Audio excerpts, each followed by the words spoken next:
What is up, everybody? Welcome to Comic Book Club. I'm Alex. I'm Justin. And we're coming to you live from a couple places on the internet. We're live on Facebook, YouTube, Twitch, Instagram shortly, as soon as I remember to do that. And also, for the first time ever, you're going to love this one, Justin, LinkedIn. Yes, it's finally.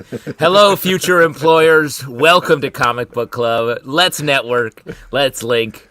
We lost Kick and we got LinkedIn. This is good. Yeah, it's all working out. The Kick bump has made way for the LinkedIn bump, so I'm very excited about that. If you're listening later, that is cool too. Wherever you are listening on your podcast platforms, thank you for tuning in. We're live on the fridges and Airbnbs in Central Connecticut. We're live on toothpaste tubes in the Southern Tier. So please enjoy. And let me just say, Taxi TV, hello. Oh, what's up? I'm Sandy Do they Kenyon. still do that?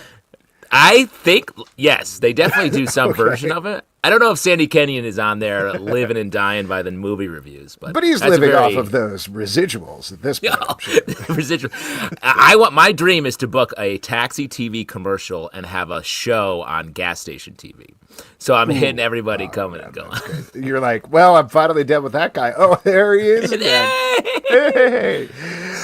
Well, anyway, I will just mention, if you would like ad-free versions of this podcast and all the podcasts we do, other than the ads for Sandy Kenyon that we run no matter what, you can check it out at patreon.com/comicbookclub. We got a great show for you this evening, folks. We have an awesome guest. I'm very excited to have her on to talk about, among other things, IDW Star Trek books, IDW Dark books, and all the other amazing things she's working on. Ladies and gentlemen, Heather Antos. Heather, welcome. Hey. Hi. Hello. Hi. So excited to have you on. So excited to talk about all of this. We have been incessantly talking about the Star Trek books in particular. We love them. You just finished up a big crossover with Lore War leading into Star Trek Omega that we'll talk about in a moment. And there are a bunch of other books that are either currently running or coming up. One of them is a book called Star Trek Red Shirts, and I did want to mention every week on the show, we have a professional chef down in New Orleans named Brett Macris. He works at an amazing restaurant called Shift. If you're ever down in New Orleans, check it out. And he either creates or curates a cocktail for our guests. And this week, he created a Red Shirts cocktail. The Red Shirts, which is bourbon, Aperol, orgeat.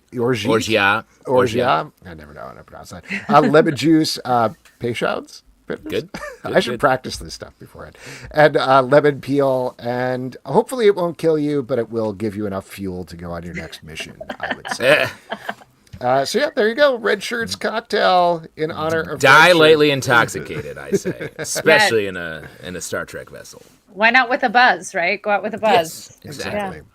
Well, let's talk. I want to take a big step back because something that we talk about in almost every review where we're talking about a Star Trek book is it really feels like this era that you've ever seen, Star Trek Defiant, leading into Lore War, has really kind of cracked the code of how to make Star Trek work in comics.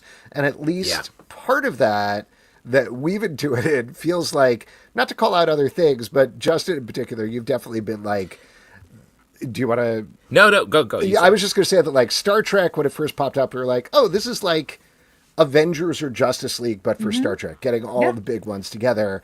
And then Defiant is kind of like the Sharps. It's sort of like the X-Force, but to their Avengers or Justice League, which obviously is, like, not exactly analogous. But what was the starting point there for you? Yeah. What did you want to do with the Star Trek line, and what was kind of the inspiration? Yeah, I mean, that's basically kind of it. When I originally pitched this line and when I first called up Jackson Lanzik and Colin Kelly, I asked them, what does the Avengers of Star Trek look like? Oh, that's awesome. What does a book that's just called Star Trek look like? Because, you know, nothing against the previous runs of Star Trek before I took over, but they all felt very insular. They all felt very, you know, you have to have watched every episode or you have to be tuned into a very specific, you know, one specific series. Everything is a lost episode of Next Gen or a lost episode of Voyager or something of that nature. And I wanted to create a Star Trek comics line that's for comics fans, that speaks and in conversation within the universe in a way that comics fans understand. And that's where this was born. I wanted to eventize Star Trek and create a story that could only exist in the comics. Yeah, I mean it translated so hard to that. Truly, the first issue, I was like, "Oh yeah, I can't believe they're doing this. This must be." I felt like there was going to be some continuity thing that scooped it all up, but I was like, the confidence to just go with the most fun version, the sort of ultimate or absolute Star Trek, where it's like, let's just boil down all the like fan favorites and fun stuff and put them in increasingly exciting situations, and then have an internal continuity that felt like the joy you get when you're deep in a season of, name your favorite Star Trek series. So that feels like, was that always the intention, to sort of build a new continuity from the beginning there? Yeah, one of my biggest lessons I got to learn when I first started my career in launching the Star Wars line, the other Star franchise. How dare you do both? I know. But it was getting to fill in the gaps, right? Getting to find the pockets where there were questions that got answered in later films, but were never answered on screen. So, like, for instance, my first year working on Star Wars and Darth Vader, we got to tell how Darth Vader found out Luke Skywalker was his son. That's something that he didn't know in A New Hope, but he learned. He knew by the time Empire Strikes Back came around. And so that's sort of, the stuff that we got to do within Star Trek and within Defiant.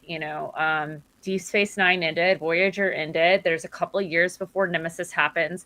But then now, right, or a couple of years ago, the Picard TV show was coming out, right? And we get to see all of these characters 20 years later, but very changed, very different.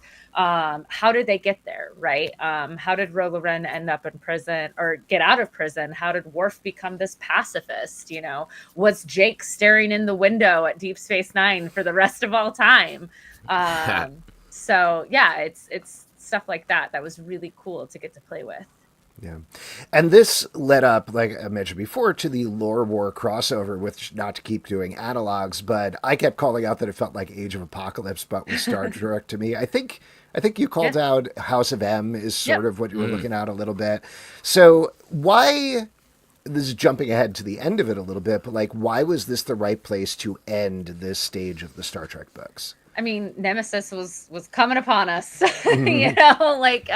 that is the one thing when you're playing in these universes that span decades within their own time, right? Is you do have bookends. You do eventually have to put the toys in the box for the next TV show or the next film or the next, whatever, to begin. And when we first pitched this line, it was originally conceived, we'd do Star Trek and Defiant, and then we'd go to Day of Blood and see what happens, right? Mm-hmm. Because, in this day and age, you're lucky if you get an issue 6 in anything, right, let alone 3 years of a comic run and 2 crossovers, couple tie-in one-shots, and all the crazy stuff that we got to do. And so we did Day of Blood, and it went really well. And then I asked the guys, I was like, cool, what's our next crossover? How do we get there? I want to do this again. And basically, after Day of Blood, we pitched the end of the line. We literally went, and here's what the next, year and a half of the comics are, until we've told the story. We've done what we needed to do. Cisco learned his lesson. The Prophets learned theirs. Worf has made amends with his son, and we can put all the toys back in the box. And, we didn't want to overstay our welcome, and we wanted to be able to end things on our terms, which we were very fortunate to be able to do. I do want to ask you about a specific structural thing in Lore War that I was curious about, and again, really enjoyed it across the board. I'm sorry, I'm forgetting whether it was 4 issues or 5 issues. 5 issues, and then there was the Omega issue at the end. But spoilers for anybody who hasn't checked it out. There's this crazy cliffhanger where we find out that Scotty is being used to power Lore's like alternate universe, and his brain has been separated from his head, and is gross and wild. And the Scotty. Well, that's and the thing, others. we find out it's and others, and then there's a big like heist set up where it's okay, we got to split into teams to get all these peoples, and I was like, this is awesome. And then it was distilled down to 1 page, which was a really cool page. But my initial reaction was like, oh, I want to read one shots about each of these individual things. Was that any part of the discussion, or does that come down to like amount of page space to tell the story, or how do you hit something like that? It comes down to amount of page space, really. Yeah. You know, when we set out to do an event like a Day of Blood or like a Lore War, you know, we have a writers retreat. I get all of us in a room for a couple days to break it all down, and we literally whiteboard it out. We have, day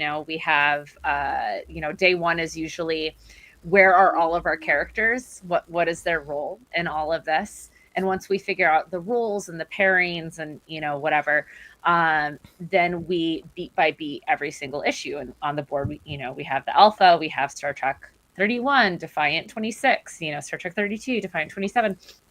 And we have like, this needs to happen in this issue, this needs to happen in this issue. And it's just kind of like filling in the blanks of page space of, and looking at it all and, is this too much? Is this too much to fit in one issue? Do we need to shift things around? And then it's up to the guys to divvy up and figure out who's writing what. That's not on me. Oh, that's nice. At that point, which I guess I would argue is probably the craziest point of the whole event / run on all of these books, how do you keep it Star Trek? When there's so much cross genre stuff, like you were saying, like there's a heist element here, there's a little bit of body horror, there's just expansive outside of Star Trek sci-fi stuff happening here. What keeps it back, the thread back to the original idea of what makes Star Trek different? Yeah, I mean, at the end of the day, Star Trek is talking in rooms about feelings. Like that's what it is, right? And it's not about the pew pew. It's not about the action. As much fun as all of that is, and we all enjoy it, especially in comic book form.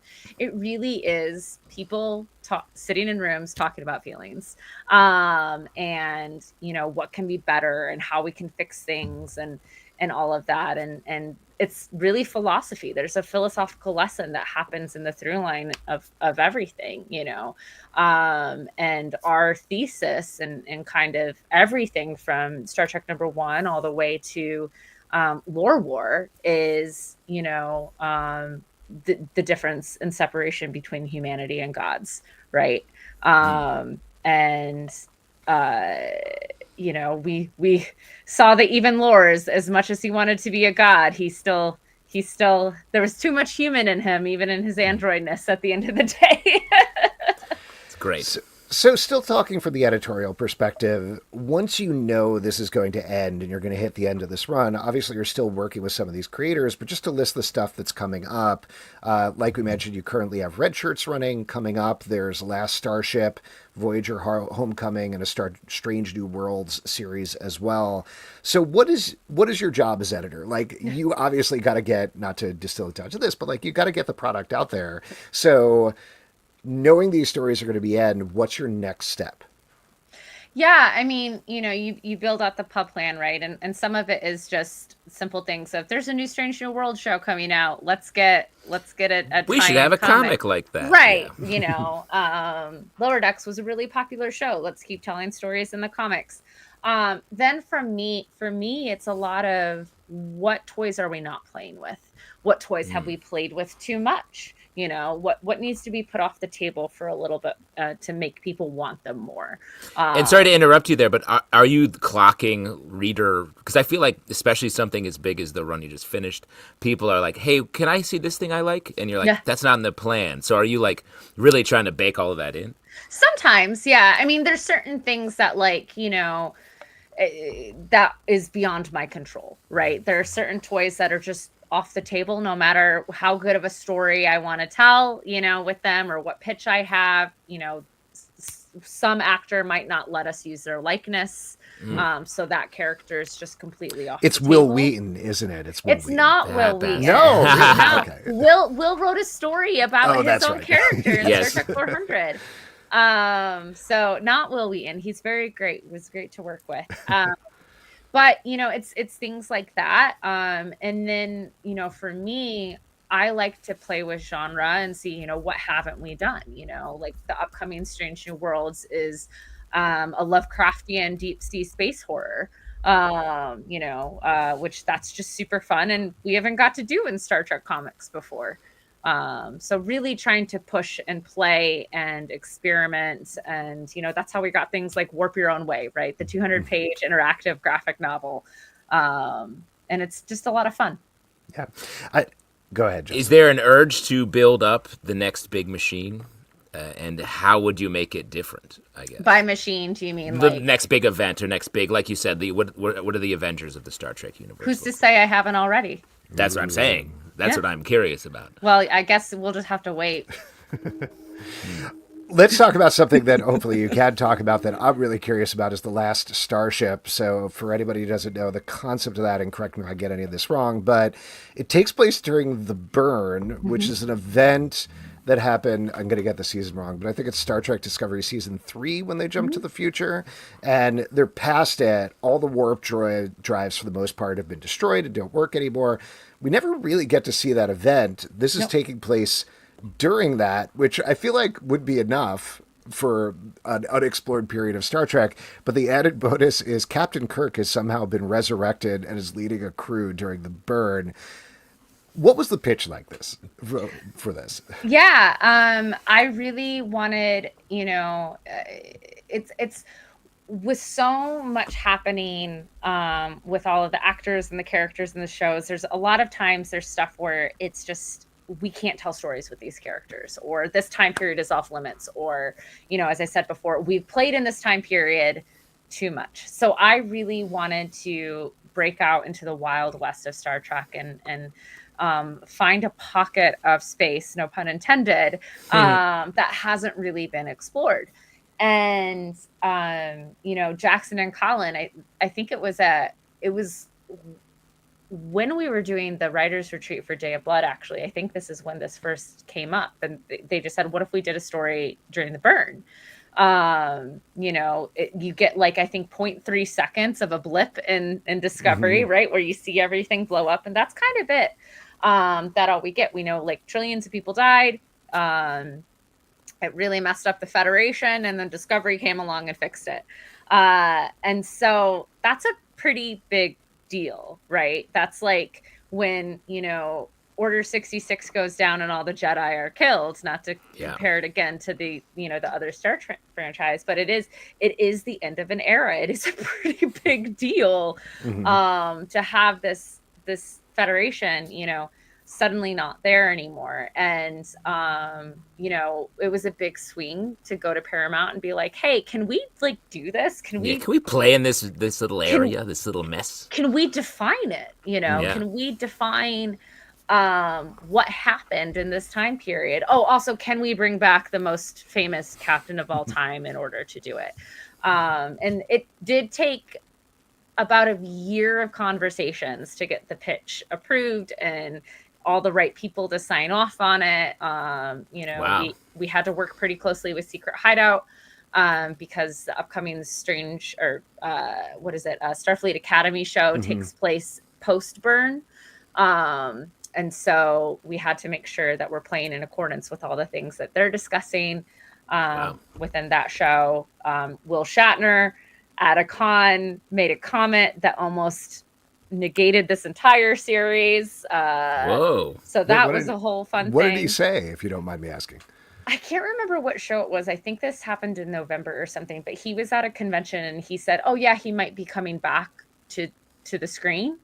And Twitch put everyone in a tizzy to be like, is this real? How real is this? What is happening? He's 93. Is he doing I was going to say. And so we had to wait to see how real Wow. this was.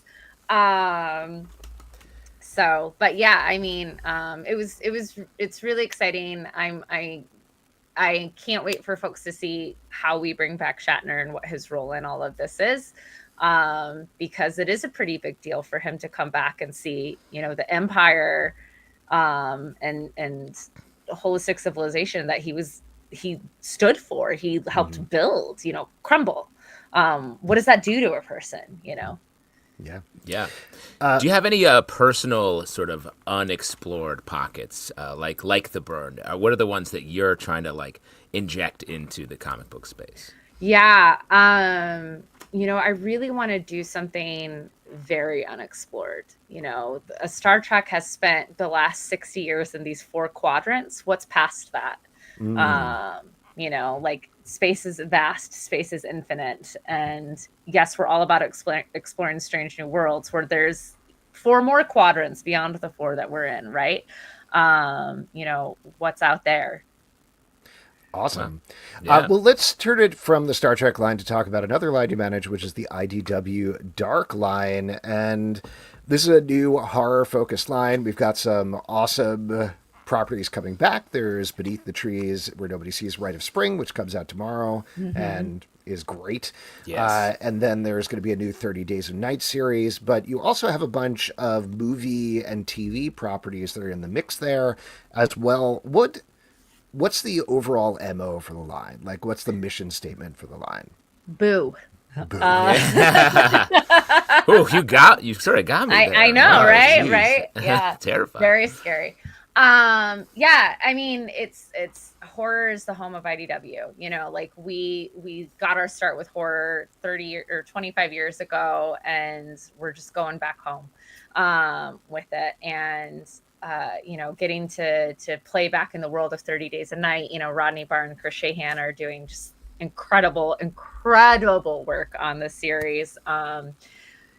Just beautiful work going back to Barrow, Alaska. I mean, Patrick Horvath's was the breakout last year with Beneath the Trees Where Nobody Sees, and So folks are not ready for what Samantha is up to in this second series. And then, we already have a wonderful partnership with Paramount on the Star Trek line, as well as our Teenage Mutant Ninja Turtles line. And so when we started talking to them about horror properties, they were really excited to partner with us on some of their biggest properties, one of which is Event Horizon, this cult classic horror film that there has been no additional stories since the original film in 97. We are the first people to get to play back in that field, and it's so exciting. I remember seeing that movie when it came out, and that movie had no business being as scary as it was. It should not. It really, like, talk about being surprised. I was like, this is just like some fun space stuff, and it was truly demonic. It was horrifying.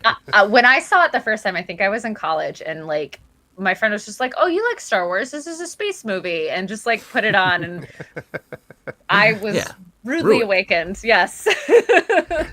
So you have a couple of different properties that you're hitting in different ways. Event Horizon, like you said, has nothing really at all has been done with it in a couple of decades at this point. And you're doing a prequel, and it's great. Christian Ward, awesome. Twilight Zone, obviously there's been a lot of different Twilight Zones, so it makes sense to play in that anthology space. I am really curious about something like Smile is also on the list.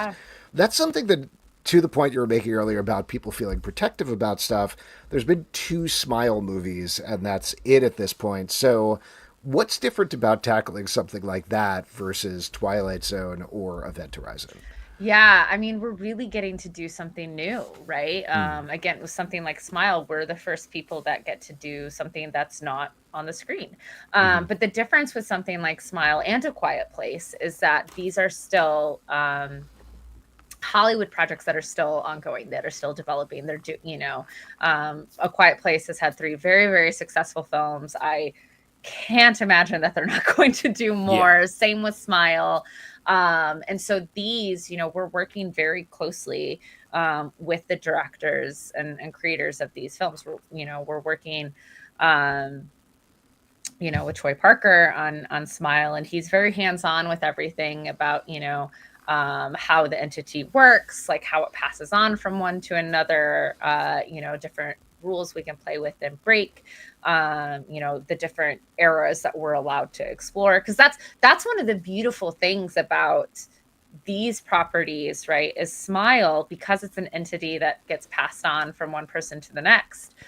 We have a very wide playing field of location, of era.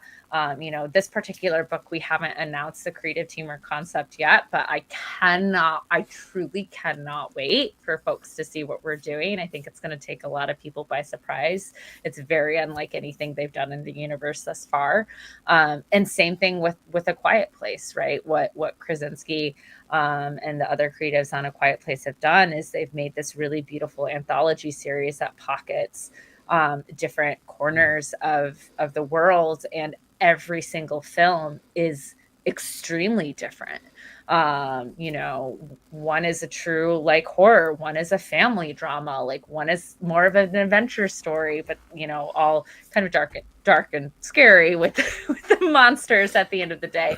So, you know, getting to take that and see how we can put it in a different pocket of America and play with genre and play with theme has been really cool. I feel like with licensed properties in the past, you didn't have as much contribution from like the director or writer for the from the bigger movie project. What's the workflow like when you have different that creative level, and then your writers and artists on the comic itself, and your role? Like how does all that shift? Yeah, I mean, I'm in constant communication with the studio partners on everything that I work with, you know, and that's the same on things for like Sonic or, you know, TMNT or anything like that. You know, everything we do goes through the licensor, goes through the studio. So, you know, for instance, on like Smile, you know, I cast a creative team. I work with the creative team there. We get the pitches. It goes to the studio. My representatives there will say, yes, this isn't good enough shape to send to the director, or we don't think he's going to respond too well to this. Can you change X, Y, and Z before, you know, before we elevate it to them? Yeah. And so, you know, once you get an initial, every project's different. Every director wants more or less hands in the pot, right, so to speak. But once you get an initial like high concept approved, then at that point they only want to stay updated. They're usually not like very involved on the day-to-day because they're busy making billion-dollar movies. Something else. Yeah. Well, the other thing, I thought this was what you were going to ask about, Justin, when you started, but I feel like we're in a very different world with adaptations where they're not necessarily these like quickie, cheapy, check-in, cash-in type things. And particularly with this line, I imagine, just based on the couple of things that I've seen so far, it has to be a little more art forward. Is that right? Yeah, I mean, it's not that it has to be, but we want these to be taken seriously at comics, right? Yeah. There was a period, definitely, I think, where quote unquote licensed comics were seen as just product, as just a cash grab, as just, you know, whatever. But you know, our Event Horizon comic is just as legitimate as our Beneath the Trees comic is. You know, it's right, just as scary. Probably a little more scary, honestly. God, you stop saying that to me. Now I'm definitely reading it. Well, let me ask you a follow-up then, and this is a general one. But now that you're editing this whole horror line, obviously every title is different, but as an editor, what are you looking for? Like, what are the essentials that you need in a good horror script? Yeah, I mean, it needs to be grounded in a very real human anxiety. I think that's the biggest thing. You know, in Event Horizon, we're exploring the doctor's inability to save his wife, right? And the regret and dread that haunts him because of that. You know, that's a very real, relatable thing that regardless of us entering demonic hell realms, you know, we can relate to that very real fear and dread that we've all experienced in some way, shape, or form, right? And so that's kind of the big thing is all of these stories are grounded in very real human experience, very real human anxiety, and these very heightened and surreal environments. Yeah. Other than that stuff, you are doing one other thing we should probably talk about, which you're already doing a lot, but also over at Image, you are editing Bug Wars, one of our favorite currently running titles. We had Jason Aaron and Mahmoud Asrar on the show a couple of months ago now, but we're heading towards the end of the first arc of this book. It has been wild. It's been crazy. What is it like for you, though, editing this on the side while you already have clearly all of these responsibilities over at IDW? I mean, this is recess for me. This is the fun part. Like, okay. This is the fun, you know, just getting to play with some of my extremely talented friends, you know, doing a story that they're extremely passionate about, you know. Conan means Honey, I Shrunk the Kids, right? Yeah. Pretty great. And you know, Jason and I go way back to Star Wars. You know, Mahmoud and I did some X-Men stuff together. at Marvel, and getting to play with these just brilliant creative geniuses along with Matt Wilson, Becca Carey, and all the wonderful cover artists. It's just unleashing like this artistic genius, and I'm just there getting the first view of everything. Fan first on that one. Exactly. One of the things that Jason talked about, he was clearly very excited about this book, and he was so hyped. He was talking about all of the backstory stuff that he came up with that has been popping up in the back of the issues. What's it like to read through that? Because that's, I think, like a little bit of a different editing skill probably than editing the comics proper. Yeah, I mean, look, I'm going to be really honest. Jason Aaron is. You don't read them. You don't read them. I do read them, but no, like, I know, I'm kidding. I'm like, add a comma here. This is spelled wrong. Like Jason is such a good writer that my editorial notes are usually just like, oh, remember, like, this is a continuity thing, blah, blah, blah, blah. Let's not contradict ourselves. But, reading his description of Slade punching through this bug mite and the different colored blood, there's a lot of discussion about what color blood guts the different bugs are weird. Have to, definitely. Yeah, we have a whole chart of insects and blood gut colors. Put that in the back matter. That's a win right there. But it really just is a joy. It's like reading poetry, and Jason, you're absolutely right. Like Jason and Mahmood could not be more excited about this book, and it shows in everything that they turn in, because it's just great. It is funny you say poetry, because it does read like a Homeric, like Odyssey type thing. It's really, really true. It's epic. It really feels epic. Mm-hmm. This is obviously a lot of stuff, but before we start to wrap up here, is there anything else you want to plug that people should be checking out? The other really big thing that's coming out this summer is the trade of Exorcism at 1600 Pen. Yes. So that book was great. We love that book. Thank you so much. Thank you. We talked it up. That was another series that I edited end of last year into the beginning of this year. So the collected edition comes out this August from Hannah Rose May and Vanessa Del Rey and Jordi Belair. So really, really proud of that book. So definitely pick that up as well.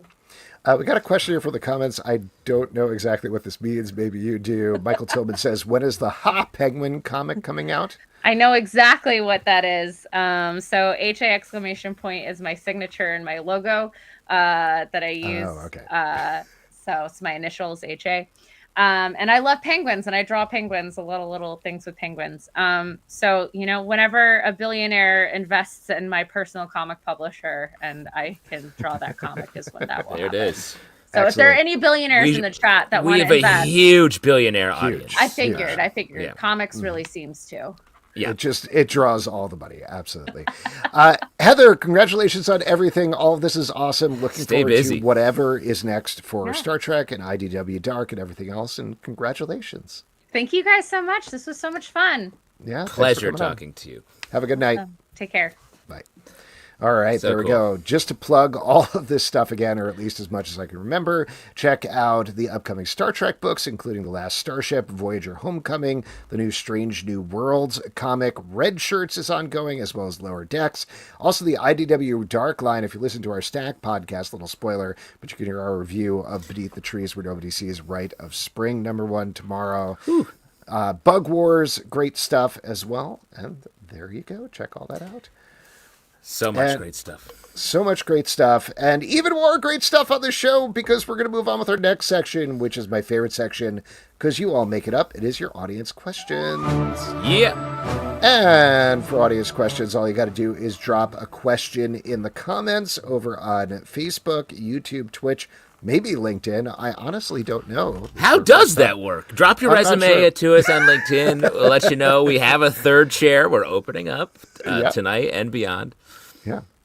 Just to actually answer that question, Pete is just away this week. Is he home? Is that what's going on? He is in Rochester, I believe. So if you're out there, he, again, hasn't given us a direct address. So we just know he's in the heart of, just west of the heart of central New York. Yes, Central New York, bordering, I believe, Texas and North Dakota, if I remember correctly. Yeah. Oh, yeah. You've never seen a map further west from Nope, Long Island. it's just I a believe. big jumble. I take the puzzle Yeah. pieces, throw them in the air. And Here there be dragons, says Alex's map. I'm going to work backwards a little bit here. Schleichler says, Alex, what happened to your little park thing? Did it get canceled? Your little park thing? Oh, Would you have a picnic? Thing. You have Oh, your is that little nice? park thing. Do you have a little park thing? Yes, I did. Do you need little juices and little hot dogs, little teeny wieners? He is referring to the talks that I do in Bryant Park every summer. Even you saying that sounds like you're like lecturing kids to stop throwing their frisbees so hard. It's kind of what it feels like sometimes. I mean, let's be honest. There was one that got rained out, but we did a second one that was about 2 Archie comics, and I'm actually, they sent me a recording of that. So normally it's a conversation. Very weirdly, this is more like me giving a TED talk about the history of Archie, which is not Very cool. normally what this stuff is like. But that recording is going to go up in the Comic Book Club feed. If I remember, I think I queued it up for next Monday. That will go up. So there you Great. go. Bonus. So people can listen to me talk about Archie comics for half an hour. Stanley says, are you excited or nervous to see the Superman movie? Here we go. Let me answer first, Alex. Yeah, please. I remain pure excited. I have avoided some of the later trailers. I'm not usually too concerned with spoilers, but I just feel overexposed on the movie in general. So I want to just go in as naked as I can possibly be at this stage in my life. And I saw it earlier today at a You screening. bastard. I'm sorry, I did. No, I love it. I'm happy for you. Tell you what, obviously I'm not going to spoil anything, but I will give, if anybody wants to tune out now, the broadest of thoughts. I'll also mention that as we're taping this, people are seeing the advanced Prime screening, so a lot more people in about an hour and a half are going to come out and be like, here's what I thought of the movie. Yeah. Generally, I'm positive on it. I think Great. I like Dave Cornsweet as Superman and Clark Kent. He's really good. Rachel Brosnahan, great as Lois Lane. Nicholas Hoult, great as Lex Luthor. They're a good trio, even though I don't think they really ever interact as a trio at any point. But the best part of the movie, hands down for me, the chemistry between David Cornsweet and Rachel Brosnahan is great. They're great. That's Lois awesome. and Clark.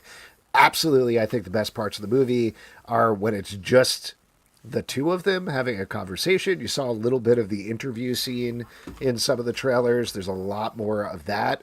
Those scenes are absolute electric fire. Love them. That's awesome. And you're tough on your Superman actors, I feel like. You Am like. I?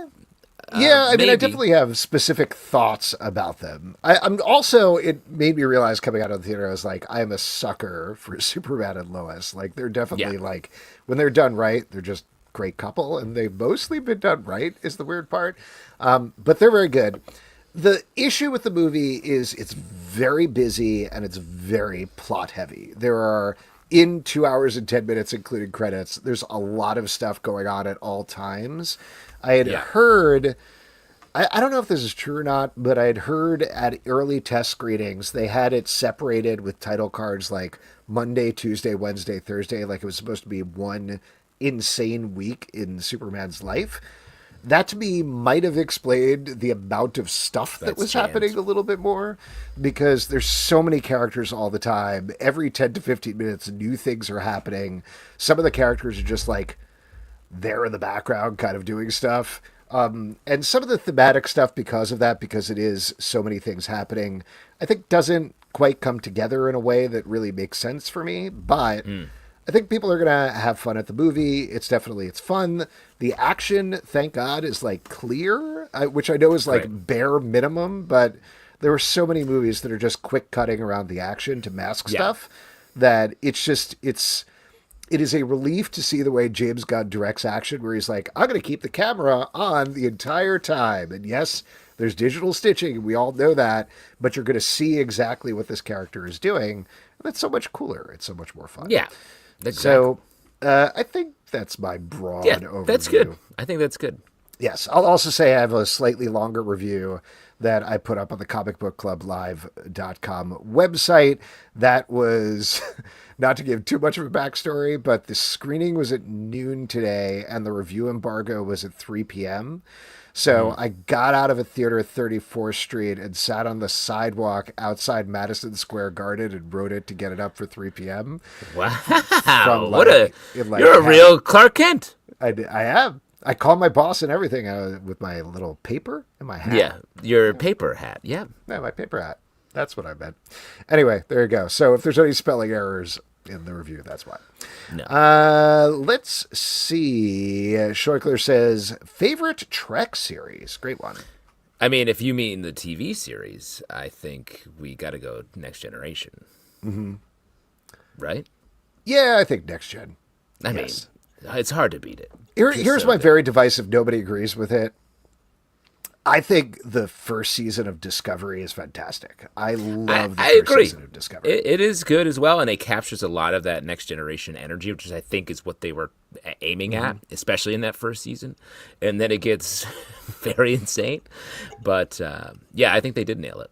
And I'll also say that I really loved Lower Decks by the end as well. Like, I also, it's not quite Next Gen level, but like, that was a great ending. It was very funny, very good show. I wish there was more of that. Pete Petrone in the comments says DS9, and there are a lot of DS9 heads out there, and I agree with that because that's when Star Trek, I was like, I didn't know they could do sort of like Star Wars feeling. Like that's where I feel like they really edged into another tone, which is very hard, but still capturing the Star Trek. I gotta watch that at some point because my embarrassing thing about that show is I watched the first couple of seasons and then checked out before the Dominion War when it got really good. Yeah, the whole thing is good.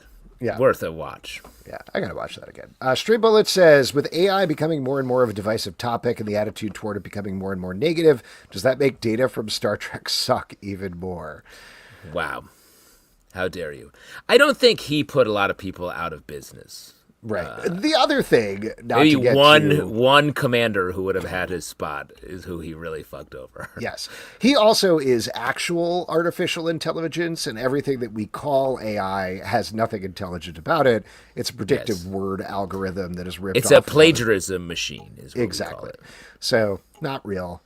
So, thank you for your question. Sorry for taking it seriously. Stray Bullet is on one tonight. Easy Reader says, how was your fourth, guys? Great. I'm still out in the woods celebrating it. A friend of the show, John Gabris, joined me up in the woods with my fam, and we have been really doing stuff. Yeah. We, every year if we can, we go to Coney Island. So we went to Coney Island this year. We go early in the morning before it gets super packed. So we went to the aquarium, which was fun. And then we walked over to Luna Park, which is the theme park, rode a couple of rides. While I was there, they were doing a skywriting Fantastic Four which Very was cool. cute.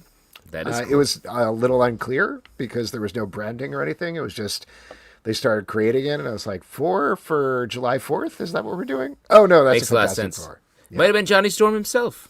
Probably. Just want to comment on this. Alex already said it was overstuffed because he doesn't like Superman. Not true. Overstuffed potato is delicious. Like, you gotta have an overstuffed potato. So overstuffed Oreos is like one of Alex's main staples. Oh my God, more cream. I wish it was all cream. Honestly, get rid of the cookie, Wow. Nat Townsend says, how can I avoid Superman spoilers for 10 days while traveling? You can't. Sorry. Yeah, sorry. You just heard some. Yep. I will say that this is not quite as much of like a, oh shit, crazy spoilers movie. Like there's a couple of things in there, but there's nothing like, I don't know. There's nothing that I feel like if you got spoiled on for the movie that would actually hurt the movie in any particular way. Yeah, it's not he sees dead people level. Right. Like it's not like you can be spoiled in that way. And I'm not even going to spoil that movie. Yeah. Frigigo Rosa says, are we getting a Fantastic Four team draft? Don't know if it could work with only 4. I will say we have talked about that. I think that's a hell yeah. Yeah. We'll find a way to make it weird. Yes. I think the main thing is time, but we will figure out what we can do. Yes. Nat says, who would you have hired to create the Fantastic Four posters? You could say Alex Ross, but no one is going to be impressed if you do. Okay, so this is something that we will be talking about on the stack, I'll mention, but we were talking about in our Comic Book Club Discord, which if you're a Patreon supporter, you can get access to. There's a great article, I thought, on the Comics Beat where Heidi McDonald was talking about how the Fantastic Four posters have been going for this retro future thing, but not quite hitting it. And one of the points she was hitting over and over in the article was like, you could have just gotten Alex Ross to do it. And like, he's doing the covers for Fantastic Four, or was doing the covers for Fantastic Four, so I think that makes a lot of sense. And Nat Townsend, and this is crazy, posted in Discord, and this is a quote, I'm reading it right now, from Nat, I am a better artist than Alex Ross. It's crazy that Nat said that. He says that a lot. He says it on stage when he's doing stand-up. He was on Fallon, famously, doing stand-up. He mentioned it there. It's sort of like a catchphrase for him. Yeah. I'm better than Ross. Yeah, he also says, and this makes a lot of sense, Mark Twain can champ my nards. Yeah, he says champ, too, which I thought. He says champ my nards. He can champ my nards. I don't know if that's a New Yorker thing or something. I guess. Like, he's doing some sort of accent, and I'm not sure what the accent is. It's very weird. Yeah. It is very strange, but that's him for you.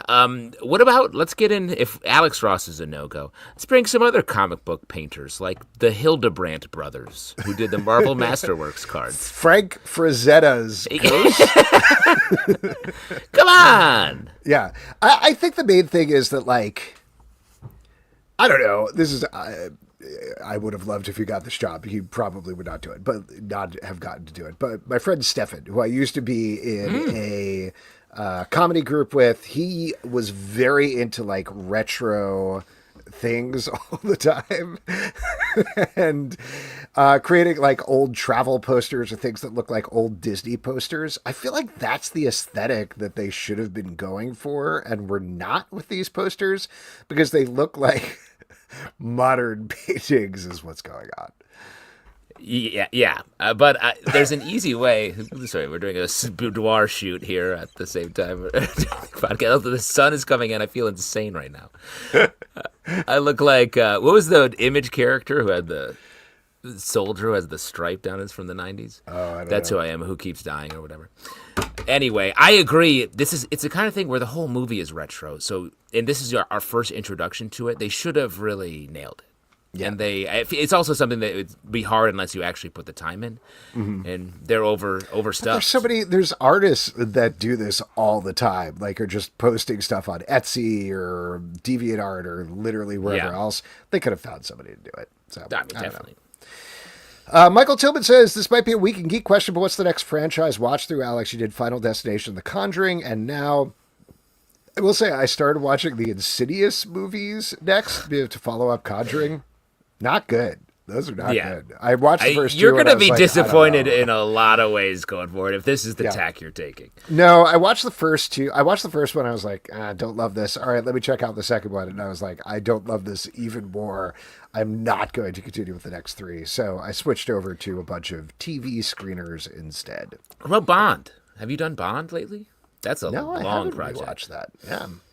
I mean, that's leading up. There's going to be news about that coming always. There was something else. Oh, Mr. Robot ended up on Netflix, and I was about like halfway through season 2 on a rewatch when it was on Prime Video before they took it off. So I might just pick that up again.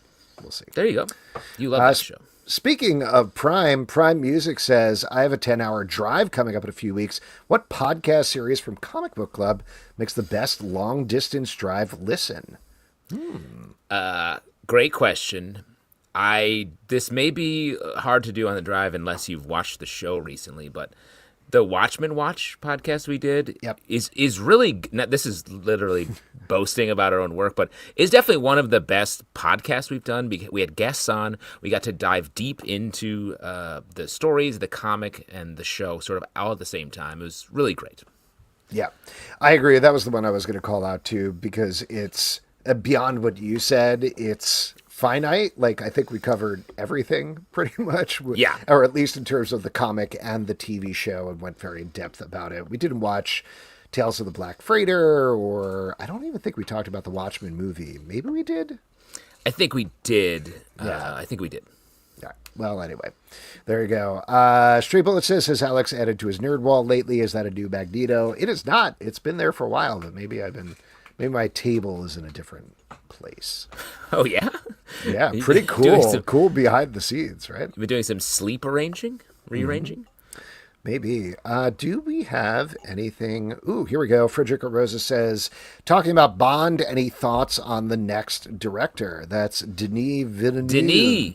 Denis. I'm in. I think that's great. I mean, a lot of people are mad because it's going to take Denis out of the rest of the filmmaking game for a while because he's doing Dune 3 now, ostensibly, then probably jumping right into at least the first Bond. So he's locked up for probably 4 to 5 years doing those 2 movies. But I say those are probably going to be awesome, and if I were him, I would do the same thing. You can make smaller movies later. What do you feel about the pushback from people who are like, stop getting top tier directors on the Bond stuff? These are supposed to be cheesy and bad. That's insane. What? Make the movies worse? Yeah, I mean, just because there were some bad ones doesn't mean we need to make them all bad. Yeah. We got a couple of suggestions of other stuff. Derek Maynard says, don't you have a 24/7 YouTube channel? We do indeed. Don't recommend that while driving, I'll just say. I guess you can just listen to it, but there you go. Frederica Rosa says, the Sweet Tooth one, getting all the candies for the trip would be fun. Yeah. Yeah. That's a crazy mix of candies. One of the candies is just straight maple syrup. So, if you're driving up to Vermont, you can get it from the tap. Suck it right out of the tree. And that's it for your audience questions. Whoop, whoop. Now, because Pete is not here, unfortunately, we don't have trivia, but we can still talk about what we're looking forward to that's coming out tomorrow. Justin? We have, quick late period recommendation from Scheuchler, Mission to Zix. That's a little applicable because it's Star Trek, Star Wars related podcast that I'm on. I play old Durf in the show Mission to Zix. Great podcast. Not related to us really, except for I was in it sometimes. Yeah. But it is a good listen. We're looking forward to, first off, Rite of Spring. Beneath the Trees Where Nobody Sees, Rite of Spring, #1. We've already talked about it, maybe too much, but truly that's a big rec. I would also say the Fantastic Four #1 comic that is the reboot of the Ryan North series is interesting to me. It looks like it's changed up at least a little bit, hopefully for the positive, but looking forward to that. And Uncanny Valley #10 comes out, bringing the series to a close. Really like that series. The art is fantastic. A bunch of good titles coming out tomorrow. I'm very curious to check out Fantastic Four First Steps #1, which is a in-universe comic from Matt Fraction and Mark Buckingham, telling the origin of the movie team, so that should be interesting. Also, Trinity, Daughter of Wonder Woman from Tom King and Belena Ortega. Just really enjoyed those backups and really enjoyed that book so far. So excited to check that out. I know a bunch of folks in our Discord are super hyped for Archie Meets Jay and Silent Bob #1 is coming out tomorrow. Yeah. So curious to see what happens there. And I'll also, let me just give a shout out to the Power Fantasy #10 from Kieran Gillen and Casper Wingard. Just one of the best books on the stand and one of the best looking books on the stand, as well as being trippy and mind-blowing every issue. And every one of those books are going to be in our Stack podcast that posts Wednesday at 9 a.m., both in the Stack feed and the Comic Book Club feed, so check that out. There you go. And folks, that is it for this week's show. A couple of people we want to thank. Well, one person we want to thank, Heather Antos, for coming on the show. Check out the Star Trek stuff and the IDW Dark stuff from IDW. Next week on the show, SJ Wordburglar is going to be here to talk about Wordburglar rhymes with comics. Also, Comic Book Club News, our comic daily news podcast. You can check that out Monday through Friday. Marvel Vision, our Marvel podcast. We just wrapped up talking about Ironheart. You should also check out Sons of a Gun. That presumably should be coming out soon to talk about Superman later this week. Very early soon. Next. So check that out. Patreon.com/Comic Book Club to support this show and all the shows we do. You can subscribe on Apple, Android, Spotify, or the app of your choice. ComicBookClubLive.com for this podcast and many more. Until next time, we'll see you at the Comic Book Club. Good night, folks.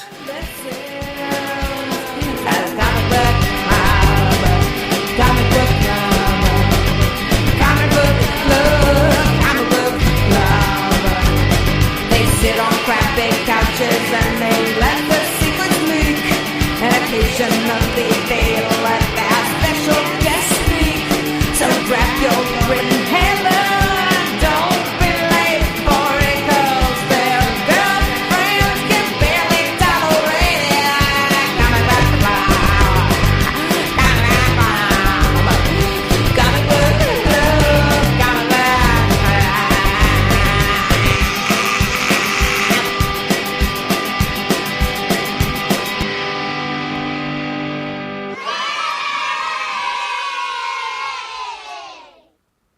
Thanks, everybody. Have a great night. And if you're watching on LinkedIn, I really need a job. Bye bye.